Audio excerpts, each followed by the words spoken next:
Secular பார்வையாளர்களுக்கு வணக்கம். நான் உங்கள் பரத் பேசிட்டு இருக்கிறேன். இன்னைக்கு நீதிமன்றம் தாவேக்கா அரசாங்கத்தை தலையிலேயே நறுக்கு நறுக்கு நறுக்குன்னு ஒரு 4 கொட்டு கொட்டி அனுப்பியிருக்கிறாங்க. எதுக்கு தெரியுமா? இந்த தாவேக்கா அரசாங்கம் ஆட்சிக்கு வந்ததுல இருந்து லஞ்சம் அப்படின்ற ஒரு விஷயம் பெறப்படவே இல்ல. லஞ்சம்லாம் நாங்க வாங்கவே இல்லங்க அப்படின்னு அவங்க சொல்லிட்டு திரியிறாங்க, விளம்பரப்படுத்திட்டு இருக்கிறாங்க. நேத்து சட்டமன்றத்தில் கூட நம்ம மாண்புமிகு மரியாதைக்குரிய வளர்ந்து கட்ட அமைச்சர் நம்ம ஆதவ அர்ஜுனா சொல்றாரு, இந்த மாரி எங்க ஆட்சியில ஊழலே இல்ல. பார்ட்டி ஃபண்ட் எல்லாம் இன்னும் வாங்கப்படல. இன்னும் வாங்கப்படலன்னு தான் சொன்னாரே தவிர, நாங்க வாங்கவே மாட்டோம்ன்னு அவரு பதிவு பண்ணல. இன்னும் வாங்கப்படல அப்படின்றது பதிவு பண்றாரு. ஆனா இன்னைக்கு நீதிமன்றம் என்ன தெரியுமா சொல்லியிருக்கு? மக்கள ஏமாத்தாதீங்க. ஏமாத்துற வேலைய பார்க்காதீங்க. லஞ்சத்தை ஒழிப்பதாக WhatsApp எண் கொடுத்து மக்களை ஏமாற்ற வேண்டாம். நீங்கள் யாரை ஏமாற்ற இந்த வேலை செய்கிறீர்கள் என்பது தெரியவில்லை அப்படின்னு உயர்நீதிமன்ற மதுரை கிளை பதிவு பண்ணியிருக்கிறாங்க. அப்ப இங்க வழக்கம் போல வாய் சவடால அரசியல் தான் இந்த தாவேகா அரசாங்கம் பண்ணிக்கிட்டு இருக்கு. ஃபேக் நியூஸ தான் பரப்பிட்டு இருக்காங்க அப்படின்னு நீதிமன்றமே பதிவு பண்ணிருக்கு. இப்ப இதுக்கு என்ன பண்ண போறீங்க? அந்த தீர்ப்ப வழங்கிய இந்த வார்த்தைய சொன்ன நீதிபதிய போய் அசிங்கமா திட்ட போறீங்களா? உள்ள தூக்கி வச்சுருவானுங்கடா. புரியுதா? நீதிபதி ஒரு வார்த்தை சொல்றாருன்னா, அவருக்கு எதுவும் தெரியாமலாம் சொல்லல. அவருக்கு எல்லாம் தெரிஞ்சு தான் சொல்றாரு. இந்நாட்டில் நடக்கக்கூடிய பித்தலாட்டத்தனத்த நீதிபதி அவர்கள் போட்டு உடைச்சிருக்காரு. சரியா? இப்பயாவது தாவேக்கா தற்குறிகள்லாம் தயவு செஞ்சு உங்க மூளைய பயன்படுத்துங்க. கொஞ்சமாவது மூளைய பயன்படுத்திக்கோங்க. இங்க லஞ்சம்ங்கிறது வாங்கப்பட்டுக்கிட்டு தான் இருக்கு. லஞ்சம் இல்லன்றீங்க. லஞ்சம் இல்லாம இந்த பழனி கோவில்ல ஒரு 100 ஏக்கர் இடம் புடிங்கிட்டு போணுச்சே. ஊழல் பண்ணிட்டு போனானுங்களே. அது எப்படி போச்சு? அதுவும் ஸ்கேம் தானே! அதுவும் திருட்டு தானே! அதுவும் ஊழல் தானே! அதுவும் தாவேக்கா ஆட்சியில தான் நடந்திருக்கு. அப்புறம் இதுல இன்னைக்கு கவனிக்கப்பட வேண்டிய விஷயம் என்னன்னா, அந்த பழனி நில மோசடி வழக்குல கைதான நபர் உயிரிழந்திருக்காரு. ஜெயில்லயே அவர் இறந்து போயிருக்காரு. என்ன காரணம்னு கேட்டா, அவருக்கு சுகர் இருந்தது. அவருக்கு பக்கவாதம் வந்துருச்சு அப்படின்னு தகவல் குடுக்குறாங்க.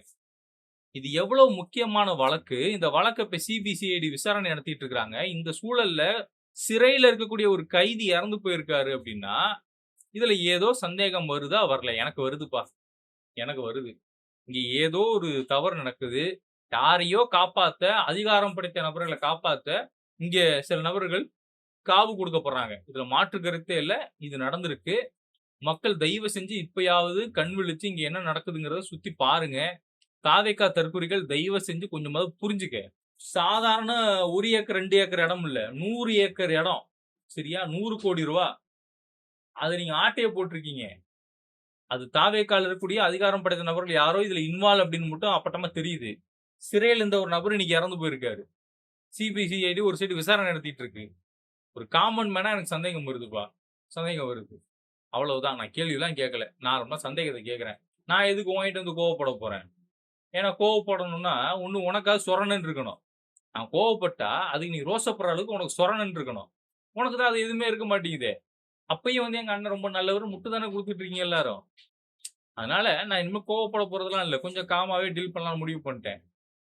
சோ இந்த லட்சணத்துல தான் இந்த ஆட்சி நடந்துகிட்டு இருக்கு. இந்த ஆட்சியில ஏதோ குளறுபடி நடந்துகிட்டு இருக்கு. சரியா? அப்புறம் நேத்து நம்ம ஒரு விஷயத்த பத்தி பேசியிருந்தோம். இந்த காவேரி பிரச்சனையில பாஜக, காங்கிரஸ் மாதிரி விசிகாவும் டபுள் ஸ்டாண்ட் எடுப்பாங்க. அவங்களோட நிலைப்பாடே அப்படித்தான் நம்ம சொல்லியிருந்தோம். அதுக்கு நெறைய விசிக சம்பந்தப்பட்ட நபர்கள், அப்புறம் விசிக ஆதரவாளர்கள்லாம் நேத்து நைட் என்ன தூங்க விடாம வரிசையா ஃபோன பண்ணிக்கிட்டு, "அது எப்படி? அது எப்படி? அப்படி அது எப்படின்னு?" கேட்டுட்டு இருந்தீங்க. அது எப்படி தெரியுமா? இதோ இப்படிதான். தமிழ்நாட்டு தேவையை கருத்தில் கொண்டு தமிழ்நாட்டில் உள்ள விடுதலை சிறுத்தைகள் தண்ணீர் தர வேண்டும் என்று நாம் கோரிக்கை வைப்பதைப் போல கர்நாடக நலன்களை கருத்தில் கொண்டுதான் கர்நாடக விசிக முடிவு செய்ய முடியும். அந்த மாநிலத்தினுடைய நலன்களை கருத்தில் கொண்டு அவர்கள் முடிவெடுப்பாங்க. அதுதாங்க விடுதலை சிறுத்தைகளும் அந்த மாதிரி அந்த மக்களுடைய நலன்களை கருத்தில் கொண்டு முடிவெடுப்பாங்க. அது முரண்பாடா இருந்தால் கூட அது பிரச்சனை அல்ல. தெரியுதா? நான் சொல்லல. உங்க தலைவர் தான் சொல்லியிருக்காரு. தமிழ்நாட்டு விசிக தமிழ்நாடு மக்களோட நலனுக்காக காவிரி பிரச்சனையில துணை நிக்குமா? கர்நாடகா விசிக கர்நாட்டு மக்களுடைய நலனுக்காக துணை நிக்குமா? இதுதானேயா பாஜகவும், இதுதானேயா காங்கிரஸும் பண்ணிட்டு இருக்கான். இது பித்தலாட்டம் தானே. ஒண்ணு இங்கிட்டு நிக்கணும், இல்ல அங்கிட்டு நிக்கணும். ஆனா, நீ என்ன பண்ற? தமிழ்நாட்டு மக்களுக்கு துரோகம் பண்ற. இது சொன்னதே உங்க தலைவர் தான். இது ஏஐலாம் கிடையாது. 2024 நினைக்கிறேன். ஒரு பிரஸ் மீட்ல உங்க தலைவர் தான் சொன்னாரு. நாடாளுமன்ற தேர்தல் அப்போ தெலுங்கானால 10 தொகுதியில அவங்க ஜெயிக்க போட்டியிட போறாங்கன்னு சொல்லி ஒரு செய்தி வருது. அந்த செய்தியில வரும்போது அத வந்து பிரஸ் மீட்டா குடுக்குறாரு. குடுக்கும்போது தான் அவரு இந்த வார்த்தைய பதிவு பண்றாரு. கர்நாடகா விசிகா, கர்நாடகா மக்களுக்காக தான் இங்க நிக்கும். அவங்களுக்கான அந்த நீர் பிரச்சனைக்காக தான் நிப்போம். தமிழ்நாட்டு விசிகா, தமிழ்நாட்டுல இருக்கக்கூடிய மக்களுக்காக தான் நிப்போம்னா, தென்னை மரத்துல ஒரு குத்து, பனை மரத்துல ஒரு குத்துன்ற மாரி, நீங்க அங்கிட்டும் காச வாங்கிட்டு, இங்கிட்டும் காச வாங்கிட்டு, தமிழ்நாட்ட கொண்டு போய் அடகு வச்சுக்கிட்டு, நீங்க தமிழ்நாட்டு மக்களுடைய நலனுக்காக நீங்க போராடுறன்னு உருட்டக்கூடாது. இதுலயும் மேதகு பிரபாகரன் அவர்களுடைய புகைப்படத்த வச்சுக்கிட்டு, நாங்களும் தமிழ் தேசியம் தான் பேசணும்லாம் பேசக்கூடாது. நீங்க பேசுறது தமிழ் தேசியமோ, இல்ல இங்க தாழ்த்தப்பட்ட, ஒடுக்கப்பட்ட மக்களுக்கான அரசியலோ கிடையாது. அது முழுக்க முழுக்க திருமாவர்களுடைய சுயநல அரசியல்.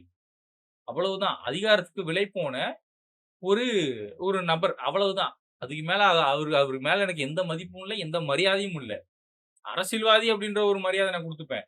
ஆனா தமிழ்நாட்டு மக்களுக்கு அவர் துரோகம் செய்றாருன்னா, அப்புறம் என்ன அரசியல்வாதி அவரு? துரோகி தானே! திருமா ஒரு துரோகி. மாற்று கருத்தே இல்ல. அப்புறம் இன்னொரு சுவாரஸ்யமான ஒரு விஷயம் நடந்திருக்கு. என்ன தெரியுமா? தொழில் முதலீடுகளை ஈர்ப்பதில் தமிழ்நாடு 17வது இடத்துக்கு வந்திருக்கு. தாவேகா ஆட்சிக்கு வந்ததுக்கு அப்புறம் தொழில் முதலீடு ஈர்ப்பதுல தமிழ்நாடு 17வது இடத்துல வந்திருக்கு. அப்ப திமுக ஆட்சியில என்ன நடந்திருக்குன்னு இப்ப வந்து கேட்பீங்க. திமுக ஆட்சியில 6வது இடத்துல இருந்த இந்த தமிழ்நாடு இப்போ 17வது இடத்துக்கு வந்திருக்கு. காரணம் யார் தெரியுமா? பிங்கி பிங்கி பாங்கி அப்படின்னு டான்ஸ் ஆடினாங்கல்ல, ரீல்ஸ் போட்டாங்கல்ல நம்ம தொழில்துறை அமைச்சர் கீர்த்தனா, அவங்க தான் காரணம். தொழில்துறைக்கான புதிய முதலீடுகளை ஈர்ப்பதுல அவங்க தோத்து போயிருக்கிறாங்க. நம்மளோட முதலீடுகள ஆந்திராக்காரன் வந்து எடுத்துட்டு இருக்கிறான். அவன் வந்து எடுத்துட்டு இருக்கிறான். இதுல இன்னொரு விஷயம் சொல்லவா? ஆந்திராக்காரன் அவனுடைய கான்க்ளேவ தமிழ்நாட்டுல நடத்த போறான். அவன் நாட்டுக்கான, அவனுடைய மாநிலத்துக்கான தொழில் முதலீடு ஈர்ப்புக்கான ஒரு விழாவ தமிழ்நாட்டுல நடத்த போறான். அந்த நியூஸும் எடுத்து வச்சிருந்தேனே. தமிழ்நாட்டுக்கு வந்து முதலீடுகளை ஈர்க்கும் ஆந்திரா. முதலீட்டாளர்களை ஈர்க்கும் வகையில் கோவையில் ஆந்திர அரசு நிகழ்ச்சி ஒன்றை நடத்த இருக்கிறது. இதனை வெளித்தள்ள வேண்டிய அவசர அழைப்பாக தமிழ்நாடு அரசு கருத்தில் எடுத்துக்கொள்ள வேண்டும் என இந்திய தொழில் முனைவோர் கூட்டமைப்பின் தலைவர் ரகுநாதன் எச்சரிக்கை. தமிழ்நாடு தொழில் முனைவோரை அண்டை மாநிலங்கள் அழைத்து செல்லும் முயற்சி அரசுக்கு தெரியுமா என்றும், அவர்களை தக்க வைக்க எடுத்த நடவடிக்கைகள் என்ன என்றும் கேள்வி எழுப்பியுள்ளார். புரியுதா? இப்ப சொல்லுங்க. திமுக பெட்டரான ஆட்சி கொடுத்ததா? இல்ல இன்னைக்கு தாவேகா மோசமான ஆட்சி கொடுத்துட்டு இருக்கா? நீங்க சொல்லுங்க. தாவேகாவுக்கு ஆட்சி நிர்வாகம் அப்படிங்கிறது துளி அளவு கூட அவங்களுக்கு தெரியல. இதுதான் உண்மை. பட்ஜெட் போட்டிருக்கிறாங்க. அந்த பட்ஜெட்ல மகளிருக்காக எந்த ஒரு விஷயமும் உள்ள இல்ல. அனைத்து பேருந்துகளும் அனைத்து மகளிருக்கும் இலவசம்னாங்க, அதையும் காணோம். அனைத்து மகளிருக்கும் 2500 மாதம் குடுப்போம்னாங்க, அதையும் காணோம். இளைஞர்களுக்கு 4000 குடுப்போம்னாங்க, அதையும் காணோம். ஆனா நாங்க 1,67,00,000 கோடி வந்து கடன் வாங்க போறோம்னு பதிவு பண்ணியிருக்காரு நம்ம நிதித்துறை அமைச்சர். நம்ம நிதித்துறையினுடைய செயலாளர் அவர் என்ன சொல்றாரு? அரசு அதிகாரி அவர் என்ன சொல்றாரு? இது கடனை குறைக்கவே முடியாதுங்க. அடுத்த 50 வருஷத்துக்கு கடன் வாங்க தாங்க போறோம்னு அவர் பதிவு பண்றாரு. இப்ப கேள்வி என்னன்னா, நீங்க கடன் வாங்கிட்டு இருக்கிறீங்க. அந்த கடன் மக்களோட நலனுக்குன்றீங்க. ஆனா மக்கள் நலனுக்காக எந்த பட்ஜெட்டுமே இல்லையே. அதான இப்ப பிரச்சனை. இதுல டாஸ்மார்க்குக்கு ஆன்லைன்ல நீங்க ஒரு வெப்சைட்ட கொண்டு வரீங்க. ஏன் அந்த வெப்சைட்ட கொண்டு வரீங்க? அது மட்டும் இல்லாம 56,000 கோடி நாங்க டார்கெட் வச்சிருக்கோம்ன்றீங்க. டார்கெட் வச்சு ஒர்க் பண்றதுக்கு அது என்ன துறைப்பா அது? எனக்கு புரியல. மது ஒழிப்புயா? 700 சில்லற கடைய மூடிட்டே நீங்க. அத மூடுனதுக்கான வெள்ளை அறிக்கைய குடுங்கன்னு சட்டமன்றத்துல கேக்குறாங்க. வாய தொறந்து யாரும் பேசாம உட்கார்ந்துட்டு இருக்கிறீங்க. ஆன்லைன்ல சரக்கு விக்க ஆரம்பிச்சிட்டீங்க. கேட்டா அதுக்கு ஒரு விளக்கம், நாங்க ₹10 மேட்டர் வந்து நாங்க கம்மி பண்ண போறோம்னு. நீ ₹10 மேட்டர் கம்மி பண்றது எப்படி இருக்கணும்னா, நீங்க எம்ஆர்பில உங்க ஊழியர்கள வாங்க சொல்லி நீங்க அவங்களுக்கு நீங்க இது பண்ணணும். உங்க துறையோட ஊழியர்களே உங்களால கண்ட்ரோல் பண்ண முடியாம, நீ ஆன்லைன்ல விக்கிறன்னா, அதுக்கு நீ 56,000 கோடி டார்கெட் வைக்கிறன்னா, இது கேவலமான கேடுகட்ட ஒரு செயலு. இத்தனைக்கும் நாங்க தனியார் மயமாக்குறதுக்கான முழு வேலைப்பாட்டுல ஈடுபட்டிருக்கோம்னு தகவல் வேற வந்துட்டு இருக்கு.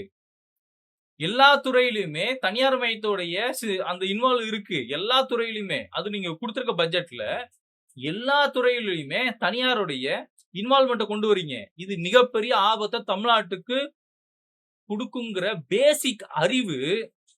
இது இங்கிலீஷ்ல சொன்னா அது வந்து ரொம்ப நாகரிகம் அப்படின்னு நீங்க பேசுவீங்க. ஆனா அறிவுங்கிறது தமிழ்ல நல்ல வார்த்தை தான். ஒண்ணும் பிரச்சனை இல்ல. பேசிக்கான ஒரு அடிப்படை அறிவு விஜய்க்கு இருக்கா? விஜய்க்கு இருக்கா? துளியளவு கூட கிடையாது. 6வது இடத்துல இருந்த தமிழ்நாட்டை நீங்க 17வது இடத்துக்கு கொண்டு வந்து வச்சிருக்கிறீங்க. கேடுகட்ட ஒரு ஆட்சி நடந்துகிட்டு இருக்கு. கேவலமான ஒரு ஆட்சி நடந்துகிட்டு இருக்கு. இதுல நல்லா கவனிங்க. நம்ம தமிழக வாழ்வுரிமை கட்சியினுடைய தலைவர் வேல்முருகன் அவர்கள் சொல்லியிருக்காரு. 100 ஏக்கர் பஞ்சமி நிலத்த இந்த தாவேக அரசாங்கம் என்ன பண்ணிருக்குன்னா, ஆட்டைய போட்டிருக்கான். அதுவும் 1000 கோடி ரூபாய் மதிப்பு உள்ள அந்த இடம். 1000 கோடி ரூபாய் மதிப்புள்ள ஒரு இடத்த தாவேக அரசாங்கம் வாரி சுருட்டிட்டாங்கன்னு அவரு வந்து ஒரு குற்றச்சாட்டை வைக்கிறாரு. இந்த பஞ்சமி நிலத்த 30 வருஷமா அவரும் அவருடைய கூட்டணி கட்சிகளும் போராடி பாதுகாத்து வச்சிருந்த ஒரு இடம். அங்க காலங்காலமா வாழக்கூடிய மக்களுக்கு அந்த நிலத்தை கொண்டு போய் சேர்க்கணும். பட்டா இல்லாத, தாழ்த்தப்பட்ட, ஒடுக்கப்பட்ட சமுதாயத்தினருக்கு பஞ்சமி நிலத்த பட்டா போட்டு குடுக்கலாம். நீங்க குடுத்திருக்கணும். அத விட்டுட்டு என்ன பண்றீங்கன்னா, தமிழ்நாடு முழுவதும் பல்வேறு இடங்கள்ல மக்கள் வசிக்கக்கூடிய குடியிருப்பு பகுதிகள தாவேக அரசாங்கம் இடிச்சு தள்ளிக்கிட்டு இருக்கு. நம்ம பட்டினப்பாக்கம் மீனவர்கள் வந்து தொடர்ச்சியா போராட்டத்துல இருந்தாங்க. ஏன் தெரியுமா?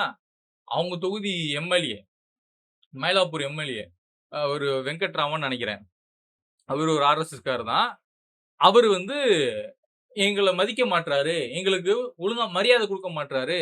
எங்களோட இடத்த நாங்க பட்டா போட்டு தர சொல்லி கேட்கிறோம். பட் செஞ்சு குடுக்குறோம்னு தேர்தலுக்கு முன்னாடி சொன்னவங்க, இப்ப தேர்தலுக்கு அப்புறம், வெற்றிக்கு அப்புறம் இது செய்ய மாட்டேன்னு சொல்லி, எங்கள உதாசீனப்படுத்துறாங்கன்னு சொல்லி அந்த மக்கள் போராட்டம் பண்ணாங்க.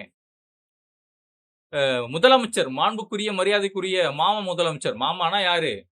குழந்தைகளுக்கு அவர்லாம் மாமாவாம். நானும் குழந்தை தான். அவர் வயசு கம்பேர் பண்ணும்போது நானும் 27 வயசு. நானும் ஒரு சின்ன பையன் தான். எனக்கு அவர் அங்கிள் தானே. அங்கிள மாமான்னு கூப்பிடுறது தப்பு இல்லையா? அந்த அடிப்படையில தான் சொல்றேன். நம்ம மாமா முதலமைச்சர் விஜய் அவர்கள் எதிர்க்கட்சி தலைவர் மாண்புக்குரிய, மரியாதைக்குரிய உதயநிதி அவர்கள பார்த்து கேட்கிறாங்க. நீங்கலாம் நியூஸ் பேப்பர் படிக்கிற பழக்கமே இல்லையான்னு. சிறப்பு நிதிக்கும், வறட்சி நிதிக்கும் வித்தியாசம் தெரியலையான்னு அவர் திரும்ப காரி துப்புறாரு. இப்ப நான் என்ன கேட்கிறேன், முதலமைச்சருக்கு படிக்கிறதுக்கான நாலேட்ஜ் இருக்கா? நியூஸ் பேப்பர்லாம் விட்டுருங்க. WhatsApp வச்சிருக்கீங்கல்ல? இல்ல Twitter வச்சிருக்கீங்கல்ல? YouTube வச்சிருப்பீங்கல்ல? ஏதாவது ஒரு கருமத்துல ஏதோ ஒரு செய்தி எடுத்து பார்க்க வேண்டியது தானே? மக்கள் போராட்டம் பண்ணிட்டு இருக்காங்க. அதெல்லாம் உங்க கண்ணுக்கு தெரியலையா? விவசாயிகள் போராட்டம் பண்ணிட்டு இருக்காங்க. அதெல்லாம் உங்க கண்ணுக்கு தெரியலையா? விவசாய பெருமக்கள நீங்க அடாவடித்தனமா அவங்கள வந்து கைது பண்ணி அவங்கள வழக்கு போடுறீங்களே, இதெல்லாம் கேவலமா இல்லையா? இந்த லட்சணத்துல தான் நீங்க வந்து அடுத்த ஜென்மத்துல விவசாயியா பொறக்கணும்னு ஆசைப்படுறீங்களா? வேணாம் சாமி, வேணாம். நீ அடுத்த ஜென்மம்னு ஒண்ணு இருந்தா, நீ என்னவா வேணாலும் பொறந்துக்க.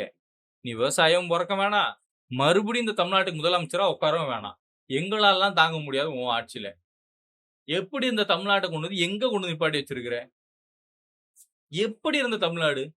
இதுல டோட்டலா இப்ப நான் இவ்ளோ பிரச்சனை அட்ரஸ் பண்ணேன்ல, இந்த எல்லா பிரச்சனையும் மடைமாற்றம் பண்ணணுங்கிற ஒரே காரணத்துக்காக, டேக் டைவர்ஷன் ஒரு பாலிடிக்ஸ் கேவலமான முறையில நம்ம மாமா முதலமைச்சர் கையில எடுத்து வச்சிருக்காரு.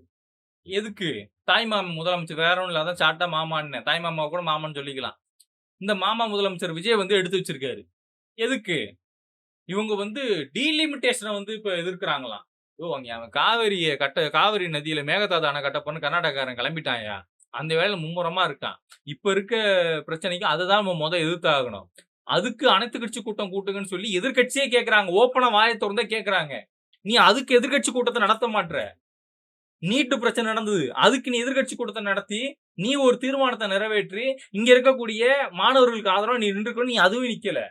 இப்ப வந்து உட்கார்ந்து டீலிமிட்டேஷன் நாங்க எதிரா வந்து நிக்கிறோம். இப்ப யார் டீலிமிட்டேஷன் பத்தி பேசுனா? மத்திய அரசாங்கம் ஏதாவது சொன்னாங்களா? இல்ல. அப்புறம் எதுக்கு இப்ப டீலிமிட்டேஷன் நாடகம்? இப்ப நான் இவ்ளோ பிரச்சனை சொன்னேன்ல, இந்த எல்லா பிரச்சனைகளும் மடைமாற்றம் செய்யணும் அப்படிங்கிற ஒரே காரணத்துக்காக மட்டும் தான் இன்னைக்கு தாவேகா அரசாங்கம் தற்குறித்தனமா இல்ல புத்திசாலித்தனமா மக்கள தற்குறியா மாத்திட்டு இருக்காங்க.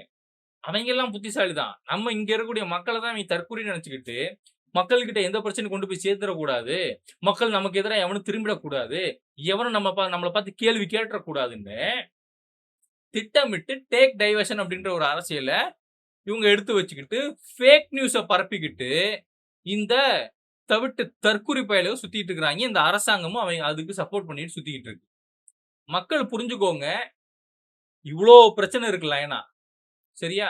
இது எதுவுமே கண்டுக்காம இன்னைக்கு மக்கள ஏமாத்திட்டு இருக்காரு நம்ம மாமா முதலமைச்சர், தாய் மாமா முதலமைச்சர், அண்ணன் முதலமைச்சர், தொம்பி முதலமைச்சர், புள்ள முதலமைச்சர், பொடலங்கா முதலமைச்சர்ன்னு சொல்லி இவரு இத பண்ணிட்டு இருக்காரு. எனக்கு புரியல. மக்கள தொடர்ந்து ஏமாத்திட்டு இருக்கிறீங்க. இன்னும் எத்தன நாளைக்கு? தூய சக்தி, தூய சக்தி, தூய சக்தின்னு விளம்பரம் பண்ணிக்கிட்டு, இன்னைக்கு தீய சக்திய விட கொடூர சக்தியா வந்து நிக்கிறீங்க. கோர சக்தியா வந்து நிக்கிறீங்க. நீங்க சொன்ன டயலாக்கே உங்களுக்கு சொல்லலாம். பேர சக்தி, தூர்த்து போன சக்தி, தூர சக்தி. இந்த மாரி வந்து நின்னுகிட்டு இருக்கிறீங்க. மக்கள் புரிஞ்சுக்கோங்க. தப்பு நடக்குது. ஆட்சியில தப்பு நடக்குது. மிகப்பெரிய தப்பு நடந்துகிட்டு இருக்கு. மிகப்பெரிய ஊழல் நடந்துகிட்டு இருக்கு. மிகப்பெரிய மக்கள் விரோத ஆட்சி நடந்துகிட்டு இருக்கு. ஒரு சர்வாதிகார ஆட்சி நடந்துகிட்டு இருக்கு. மக்கள் புரிஞ்சுக்கோங்க. என்னுடன் இணைந்திருக்கும் அனைத்து உறவுகளுக்கும் நன்றி.